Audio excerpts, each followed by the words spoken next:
House that calls your name. एक अजीब घर जिसमें आवाजें गूंजती है। सोचो तुम एक नया घर खरीदते हो, सपनों का घर, सस्ती भी और सुंदर भी। पर जिस दिन से तुम उस घर में आते हो, कुछ अजीब होने लगता है। रात के अंधेरे में तुम्हारा नाम से पुकारती हुई आवाजें, खुद ब खुद हिलती हुई चीजें और वो साया जो तुम्हारी हर हरकत को देख रहा होता है। लेकिन सबसे डरावनी बात, इस घर में रहने वाले कभी जिंदा बाहर नहीं जा पाए, सिर्फ उनकी आवाजें यहाँ फंसी रह गई। तो बने रहिए हमारे साथ इस खौफनाक कहानी को एक्सपीरियंस करने के लिए। एक नई शुरुआत या एक मौत का दरवाजा। प्रकाश एक मिडिल क्लास आदमी नए घर के बाहर खड़ा है। उसके चेहरे पर एक्साइटमेंट है, हाथ में एक चाबी है। घर देखने में पुराना है, लेकिन बड़ा और भारी भरकम है। अंदर जाने से पहले वो एक पल के लिए रुक जाता है, जैसे कोई अनजानी घबराहट महसूस कर रहा हो। प्रकाश हंस के बोलता है, अरे यार, ये घर तो कमाल का है, इतना बड़ा है और इतनी कम कीमत में मिल गया। मेरा नसीब अच्छा था। वो गेट खोलता है और अंदर एंटर करता है। दरवाजा एक अजीब सी कर कर की आवाज करता है, जैसे कोई उसके खिलाफ हो कि वो अंदर आ जाए। घर अंदर से काफी पुराना लगता है, लेकिन स्पेस बड़ा है। दीवारें पीली पड़ चुकी है। छत से झूलती हुई एक पुरानी फैन धीरे धीरे हिल रही है। प्रकाश हंस के बोलता है, थोड़ी सफाई करनी पड़ेगी, लेकिन घर तो कमाल का है। अचानक एक हवा का झोंका आता है। दरवाजा जोर से बंद हो जाता है। प्रकाश थोड़ा सा चुकता है, लेकिन हंसी में टल जाता है।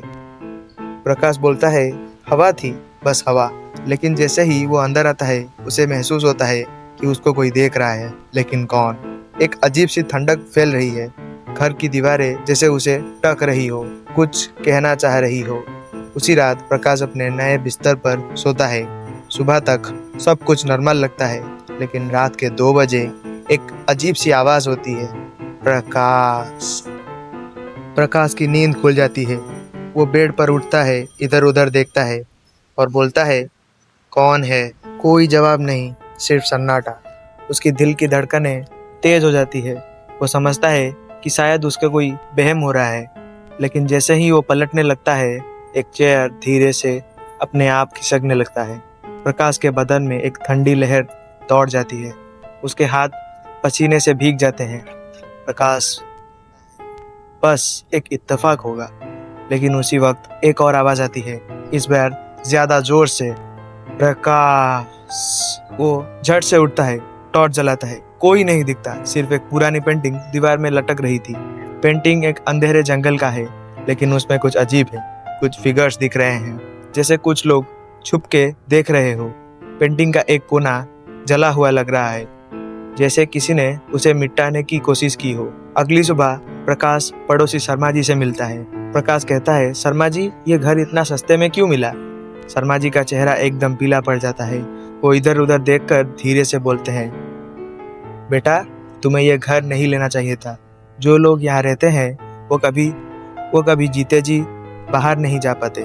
प्रकाश शौक में है। वो लाइब्रेरी जाता है घर की पुरानी हिस्ट्री जानने के लिए।